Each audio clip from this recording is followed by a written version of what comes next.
दर्शक बंधु आम अच्छे नेमाल पीठरे महापुरुष अच्युतानंद अनेक वर्णना कर मालिकार अनेक घटना घटब एवं अनेक लीला खेला हे यही क्षेत्र में अनेक लीला खेला हे सब ये क्षेत्र में लीला घटी चली आम सीधा सड़क आम सहित सार जोड़ी गिरिधारी मठर आम सहित बाबा जोड़ी सार सहित कथा कौन रही रहस्य एवं जहाँ आम सार आपण आम चैनल को स्वागत सार आप कौन कहे आम ये पीठर तो अनेक लीला खेला सब बेले चली किंतु आग को एमती कौन लीला खेला हम ये क्षेत्र में।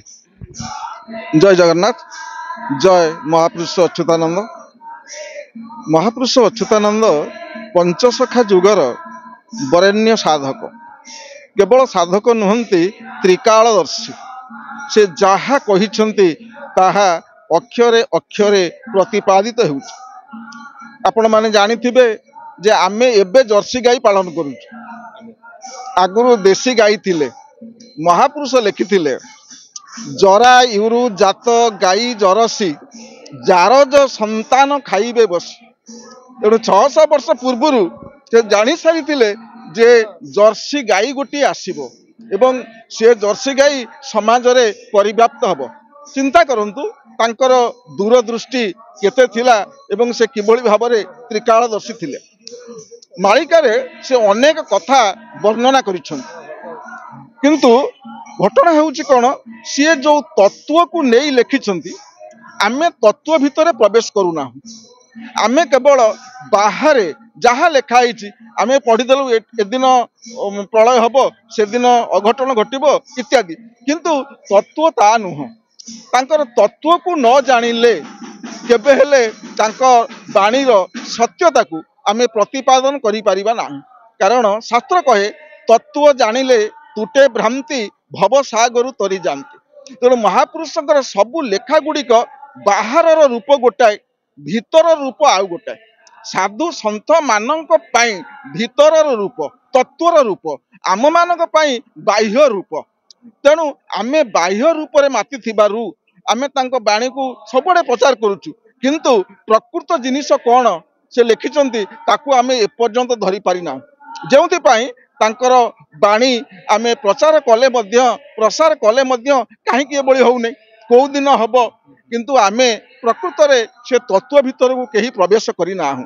तांकर तत्व को न जानिले आमे केबे हेले तांकर लेखार गांभीर्य तात्पर्य महत्व आमे जानि परिबा नाही। सर आउ गोटे कथा सर मालिका जो वर्णना कर महापुरुष कौन माने भयभीत होगापी ना सतर्क करने ना आग को एमती जो घटना दुर्घटना सब घटब ताकू नहीं कि महापुरुष लिखिं भविष्य में कौन सब घटना घटब ताकू नहीं कि लिखिं ना एमती महापुरुष ठारगार अनेक किसी बुझा पड़ुछि ना बुझा पड़ुनि। महापुरुष जो मालिका लिखिं लोक मान को भयभीत करने नुहे लोक मानकर मनरे आध्यात्मिक चेतना भाव भावना को सृष्टि करने लिखिं। आजिकाली मनीष विपथगामी हो जाउछि तेणु से सतर्क कराइछन्ति तुमे जदि ठीक मार्ग रे न जीव यही विपदर सम्मुखीन हब। तेणु बेल थाउ थाउ तुमे ठीक मार्ग रे जाओ। साधु सन्थ मानकर जो निर्देशित मार्ग से मार्ग रे तुमे जाओ। भयभीत करने नुहे समाज को संस्कार करने समाज को परिवर्तन करने से ये सब लिखिं। सर जो मालिका को लेकिन अनेक आलोचना पर्यालोचना होची मालिका को लेकिन जो आलोचना होची मालिका कौन आग को सब जहाँ महापुरुष लिखिं अक्षर अक्षर सत्य होउची ना आग को हम ताहा सत्य हेउची एवं आग को मध्य हेब। यह ध्रुव सत्य महापुरुषंकर मालिका केबे हेले मिथ्या हब नाही। किंतु आमे जेहेतु साधारण दृष्टि देखुचु आमे ठीक निर्दिष्ट समय पाउन जानी पारुना हूँ निर्दिष्ट दिन जानी पारुना हूँ। आमे से आम मन में शंका उठुची जे महापुरुष लिखिले या कहीं हो नहीं किंतु ताहा घटुची ता निश्चित घटुची एवं आग को मध्य घटिबो। सर मालिका को लेकिन घरे घरे चहल पड़े आदौ भयभीत हबार नुहे। कारण सन्थ माने कहिचंती साधु माने कहिचंती महापुरुष जो मालिका लिखिचंती से मालिका ए भयभीत पाई लेखा जाई नाही।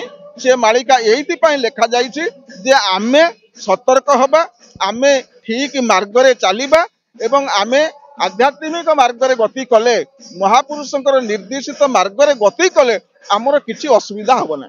ଏଠାରେ ଯୋଉ ମହାପୁରୁଷ ଲେଖିଛନ୍ତି କଳି ଶେଷ ହେବ ଏବଂ କଳ୍କି ଅବତାର ହେବେ ଆଉ ମେର୍ଛ ସଂଗାର କରିବେ ତା ବିଷୟରେ ଟିକେ କହିବେ ଆମ ଦର୍ଶକଙ୍କୁ। देखंतु ए जो लिखिछंती जे कली शेष हब म्लेच्छ संहार करिवे तात्पर्य होउची ये सृष्टि केबे ध्वंस हब ना। ये लोकमानक भितरे मानसिकतार परिवर्तन आसीबो। लोक माने परिवर्तन हो गला परे जो माने आज अन्याय करूछंती अनीति करूछंती कु मार्ग रे जाउछंती जेतेबेले से माने महापुरुषंकर बाणी को अध्ययन करिवे महापुरुषंकर आश्रित होइजिबे सेतेबेले तांकर मानसिकतार परिवर्तन आसीबो। तेणु मनर परिवर्तन हो गला परे से जो कहउछंती कली ध्वंस होइजिबो आम मानक मन भितरे जे कालीमा सबू रही कलुष सबू रही ये गुड़िकर विनाश घटिब एवं आमे आध्यात्मिक मार्ग रे प्रभुंकर मार्ग रे आमे गति करिबा। सर आपण जो अनुष्ठानटा करिसेंती कोन नाम देछेंती।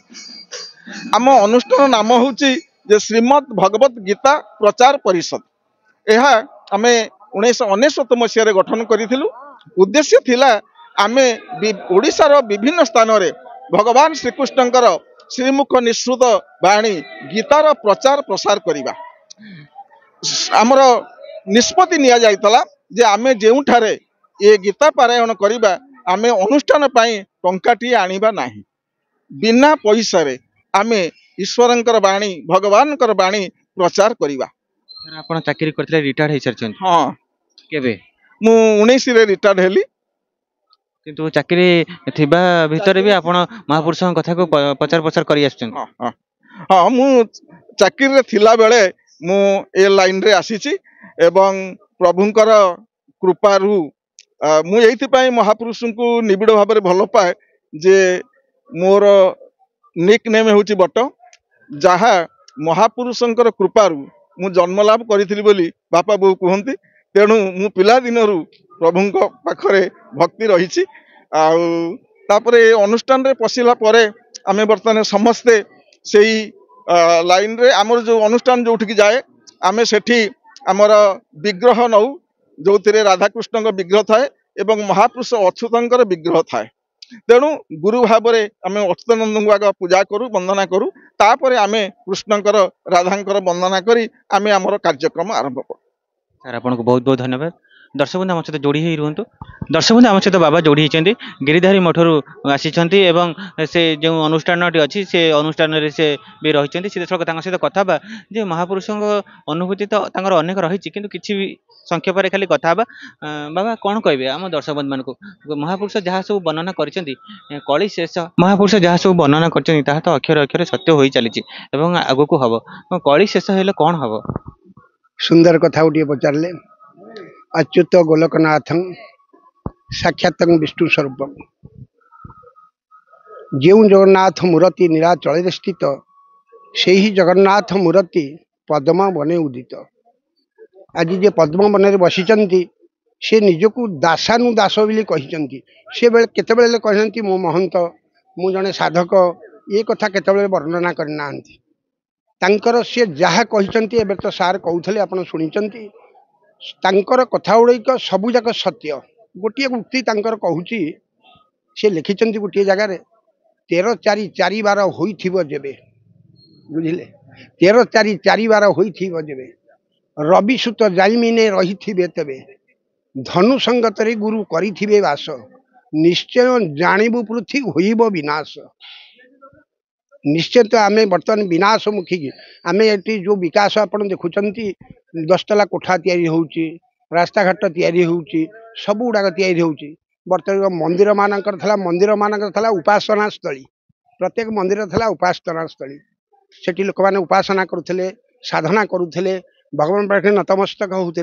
बर्तमान सबू जगह है पर्यटन स्थली देखिए प्रत्येक मंदिर बर्तमान पर्यटन स्थली लोक मैंने आसुच्च आनंद कर भगवान पाखे से भक्ति जागृत होने भगवान पाखे आत्मनिवेदन से तेरे जाहू कलिजुगर गोटे शांत महापुरुष अच्युतानंद जार बाणी की से गिरिकोटरू आम आरंभ करूँ 1999 मसीहा बात्या बेले ଆଉ ସେଇ ବାଣୀକି ଧରି ଓଡ଼ିଶାର କୋଣ ଅନୁକୋଣରେ ସମସ୍ତଙ୍କ ପାଖରେ ପ୍ରଚାର ପ୍ରସାର କରୁଛୁ ଭଗବତ ଗୀତାର ବାଣୀକି।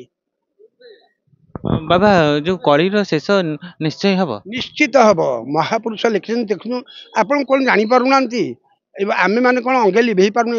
ଆଜି ଟ୍ରେନ ପୋଡ଼ିଗଲାଣି, କାଲି ବସରେ 10 ଜଣ ଧକ୍କା ହେଇଗଲାଣି, ସେଠି ଇଏ ହେଇଗଲାଣି। ଏଗୁଡ଼ା କ'ଣ ସବୁ ଅଘଟଣ ନୁହଁ? ସବୁ ବିଭିନ୍ନ ସମୟରେ ବର୍ଷା ବିତ୍ପାତ ଲାଗିକି ରହିଛି, ନାରୀ ଧର୍ଷଣ, କେତେ ପ୍ରକାର ଅନୀତି ଚାଲିଛି। ସେତେବେଳେ ଗୋଟିଏ ରାବଣ ଗୋଟିଏ ସୀତାଙ୍କୁ ଚୋରି କରିଥିଲା। ରାବଣ ଗୋଟିଏ ସୀତାଙ୍କୁ ଚୋରି କରିଥିଲା ବୋଲି ଗୋଟେ ରାମାୟଣ ଲେଖା ହେଇଗଲା। ଆପଣ ଜାଣିଛନ୍ତି ବର୍ତ୍ତମାନ ଦୈନିକ ସୀତା ଚୋରି ହଉଛି? ଏ ଘଟଣାର କାରଣ କ'ଣ ନୁହଁ? ବାବା ଏମିତି ତ କଥା ଆସୁଛି ଯେ 2 ବର୍ଷ ଭିତରେ ଏମିତି କିଛି ଭୟଙ୍କର ଘଟଣା ଘଟିବ। ନିଶ୍ଚିତ ଗତି। ଆପଣ ତ ପେପର ମାଧ୍ୟମରେ ପଢୁଥିବେ, ବୈଜ୍ଞାନିକ ମାନେ ମଧ୍ୟ ବର୍ତ୍ତମାନ କହିସାରିଲେଣି ଯେ ଯୋଉ ପ୍ରକାର ଜଳବାୟୁ ପରିବର୍ତ୍ତନ ହଉଛି, ଦେଶ ଧ୍ୱଂସାଭିମୁଖୀ। କିନ୍ତୁ ବାବା ଯେଉଁମାନେ ସବୁ ମାଳିକା ଗବେଷଣା କରୁଛନ୍ତି ସେମାନେ ଯାହା ଗବେଷଣାରୁ ଯାହା ପାଉଛନ୍ତି ତଥ୍ୟ ସଂଗ୍ରହ କରୁଛନ୍ତି, ଏମିତି ମହାପୁରୁଷଙ୍କ ଠାରଗାର କିଛି ଆପଣ ପ୍ରମାଣ ପାଉଛନ୍ତି? ପ୍ରମାଣ ତ ଅଛି, ସେ ପ୍ରମାଣ ମୁଁ ଆପଣଙ୍କୁ ଦେଇପାରିବି। ଆପଣଙ୍କୁ କହିଥିଲି ଗିରିଧାରୀ ମଠରୁ ଆପଣ ଯଦି କେତେବେଳେ ଯାଇଥିବେ ଆପଣ ଜାଣିଥିବେ, ଗୋଟିଏ ଜାଗାରେ ଗିରିଧାରୀ ମଠରୁ କିଛି ବାଣୀ ବାହାରେ, କିଛି ଶବ୍ଦ ଆସେ, ଆଉ ସେ ଶବ୍ଦ ଜାଣିଥିବା ଲୋକ ମଧ୍ୟ ଅନୁଭବ କରିପାରିବ। ସେ ଶବ୍ଦ ଆସେ, ନିଶ୍ଚିନ୍ତ ଗୋଟେ ଶବ୍ଦ ଶୁଣିବ, କିନ୍ତୁ ସେ ଶବ୍ଦ କ'ଣ ସେ ଯୋଉ ଲୋକ ଯଦି ଅନୁଭବ କରିଥିବ ତାହେଲେ ଜାଣିପାରିବ। ତେଣୁ ଯେଉଁମାନେ ମାଳିକାକୁ ଗବେଷଣା କରୁଛନ୍ତି ସେମାନେ କହୁଛନ୍ତି ଯେ ଏମିତି 2 ବର୍ଷ ଭିତରେ ଏମିତି କିଛି ଭୟଙ୍କର ଘଟଣା ଘଟିବ, ଘର ଦ୍ୱାର କରନି, ବଞ୍ଚିବା ମୁସ୍କିଲ ହେଇଯିବ। ନାଇଁ ନାଇଁ, ସେଗୁଡା କିଛି ନାହିଁ। ସେ ଯୋଉ ଭୟ ଦେଖଉଛନ୍ତି, ବର୍ତ୍ତମାନ ପାଇଁ ସାର୍ କହୁଥିଲେ, ସେ ମହାପୁରୁଷ କେତେବେଳେ ହେଲେ ଭୟ କରିବାକୁ କହିନାହାନ୍ତି। ସିଏ ଘର କର, ପରିବାର ପ୍ରତିପୋଷଣ କର, ସବୁ କିଛି କର, ତା ଭିତରେ ଟିକେ ସତ୍ୟକୁ ଅନୁସନ୍ଧାନ କର, ଭଗବାନଙ୍କ ଚରଣରେ ଟିକେ ଶରଣ ନିଅ। ମହାପୁରୁଷ କ'ଣ କହିଛନ୍ତି? ଏକମାତ୍ର ଶରଣ, ଆଉ କିଛି ନାହିଁ। କ'ଣ ଆମେ ତାଙ୍କୁ ଦେଇ ପୂଜା କରିବା କହିଲେ? ସରସ୍ୱତୀ ଯାର ଛାମୁରେ ବୀଣା ଯନ୍ତ୍ର ବଜାନ୍ତି, କେଉଁ ମନ୍ତ୍ର ପଢ଼ି ମୁଁ ଭୋନାଥ ତତେ କରିବି ସ୍ତୁତି। ତେଣୁ ତାଙ୍କ ପାଖରେ ଏକମାତ୍ର ଦରକାର ଶରଣ। ବାବା ପ୍ରତିଟି ମୁହୂର୍ତ୍ତରେ ଏମିତି ଜଟିଳ ଜଟିଳ ସମସ୍ୟା ହେଇକି ଛିଡା ହେଉଛି ପ୍ରତି ଘରେ, ପ୍ରତି ପରିବାରରେ। ଆଉ ତାର ସମାଧାନ ଗୋଟିଏ ବାତ ହେଉଛି ଭଗବତ ଗୀତା।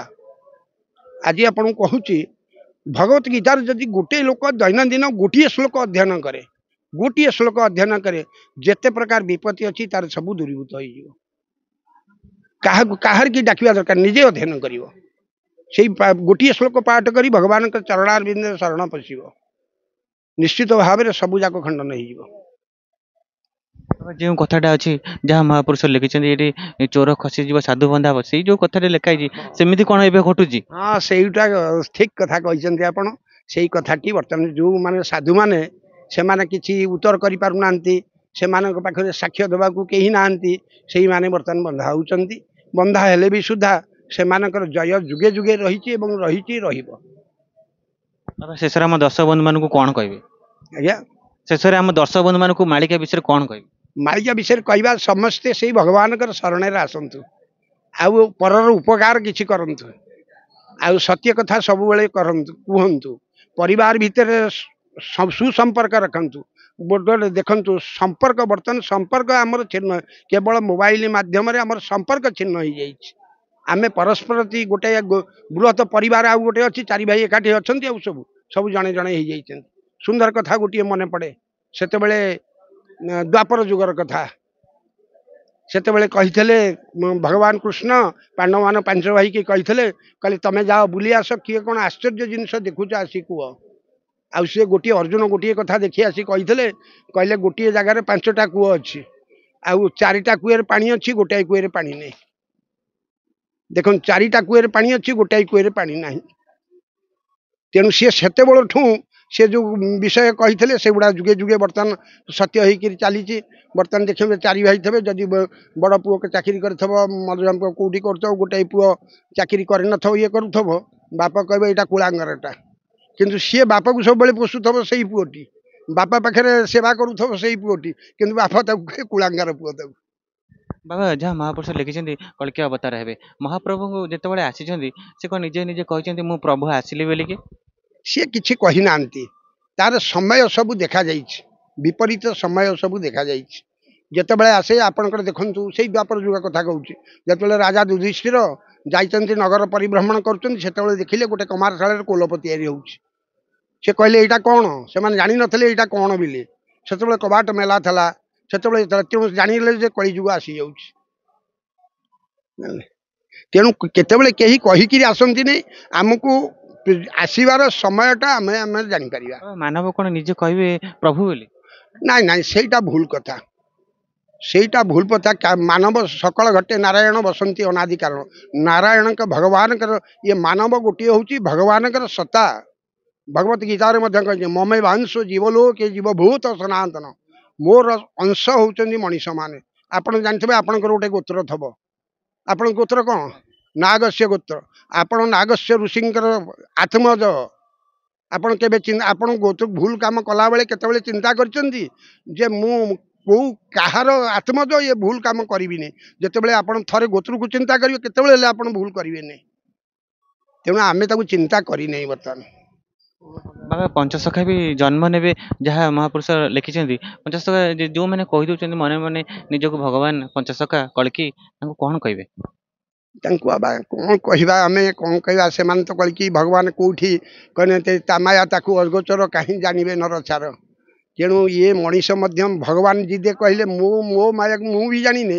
ଇଏ ଆମେ ଯେତେବେଳେ କହୁଛେ ଆମେ ଭଗବାନ, ଆମ ପାଦରେ ତୁଳସୀ ଚଢ଼ା ଇଏ କର, ତାଙ୍କ ପାଇଁ ମୁଁ କହିପାରୁନି। ହେ ପ୍ରଭୁ, ଗୋଟିଏ କଥା କହୁଛି, ହେ ପ୍ରଭୁ ସେମାନଙ୍କୁ କ୍ଷମା କରିଦିଅ ଏବଂ ସତ୍ ମାର୍ଗରେ ଚଲାଅ। ସେମାନେ ଲୋକମାନଙ୍କୁ ସତ୍ ଶିକ୍ଷା ଦିଅନ୍ତୁ, ନିଜକୁ ଭଗବାନ ବୋଲି ପ୍ରତିପାଦନ ନ କରନ୍ତୁ, ନିଜକୁ ଭଗବାନ ବୋଲି କେବେ ହେଲେ କୁହନ୍ତୁ ନାହିଁ। ଜଣେ ବାବା ଜଣେ ଗୁରୁଙ୍କୁ ଜଣେ ଶିଷ୍ୟ ଭଗବାନ ବୋଲି କହିପାରିବେ, କିନ୍ତୁ ଗୁରୁ କହିପାରିବେ ନାହିଁ ଯେ ମୁଁ ନିଜେ ଭଗବାନ। ନା, ଗୁରୁ କହନ୍ତି ନାହିଁ କୋଉଠି। ଗୁରୁ ତାର ଶିଷ୍ୟକୁ ଗୁରୁ କରେ। ଉତ୍ତମ ଗୁରୁ ଦେଖିବେ, ଉତ୍ତମ ଗୁରୁ ଯିଏ, ସେ ଶିଷ୍ୟକୁ ତାଙ୍କର ଗୁରୁ କରିଦିଅନ୍ତି। ବର୍ତ୍ତମାନ ତ ଆପଣ ଦେଖିବେ ଗୁରୁ ଗୋଟିଏ ଫଟୋଟିଏ ଦେଇକିରି ତାଙ୍କର ସୀମିତ ରଖିଦେଉଛନ୍ତି ସେଇଠି, ଆଉ ଭଗବାନଙ୍କ ପାଖକୁ ତାକୁ ଛାଡ଼ୁନାହାନ୍ତି। ଅବଶ୍ୟ ଗୁରୁ ବ୍ରହ୍ମା, ଗୁରୁ ବିଷ୍ଣୁ, ଗୁରୁଦେବ ମହେଶ୍ୱର ଆମେ କହୁଛୁ, ତାଙ୍କୁ ସେ ଶିକ୍ଷା ଦିଆଯିବାର କଥା। ତେଣୁ ଶିକ୍ଷା ଦେଲେ ଗୁରୁ ହେଉଛନ୍ତି ଜଣେ ପଥ ପ୍ରଦର୍ଶକ। ତେଣୁ ସେ ଏ ସଂସାରରେ ଦେଖନ୍ତୁ ଖାଲି ଗୋଟିଏ ଗୁରୁ ନୁହଁ, ଏ ଆଧ୍ୟାତ୍ମିକ ଗୁରୁ ଗୋଟେ ଜୀବନ ଭିତରେ ସମସ୍ତଙ୍କ ପାଇଁ ଗୋଟିଏ ଆଧ୍ୟାତ୍ମିକ ଗୁରୁ ଦରକାର। ମାନବ ଜୀବନର ଶ୍ରେଷ୍ଠତ୍ୱ ପାଇଁ ଜଣେ ଗୁରୁ ପଥ ପ୍ରଦର୍ଶକ ସବୁବେଳେ ଦରକାର। ଗୁରୁ ହିଁ ଏ ପଥ ଦେଖେଇ ଦେଇପାରିବେ। ଗୁରୁ କିନ୍ତୁ ନିଜେ ଭଗବାନ ହେଇପାରିବେନି। ନା, ଗୁରୁ ଗୁରୁ ଶିଷ୍ୟ ପାଇଁ ଗୁରୁ ଭଗବାନ, ଶିଷ୍ୟ ପାଇଁ ଗୁରୁ ଭଗବାନ। ତେଣୁ ଗୁରୁ କେତେବେଳେ କହିପାରିବେନି ମୁଁ ଭଗବାନ ବୋଲି। ଆପଣଙ୍କୁ ବହୁତ ବହୁତ ଧନ୍ୟବାଦ। ଦର୍ଶକ ବନ୍ଧୁ, ଏଠି ବିରାମ ଦେଉଛୁ, ଆଉ ଏକ ନୂତନ ଅଧ୍ୟାୟରେ ଆପଣଙ୍କ ସହିତ ସାକ୍ଷାତ ହେବ। ରହୁଛୁ। ଜୟ ଶ୍ରୀ ଜଗନ୍ନାଥ, ଜୟ ପଞ୍ଚସଖା।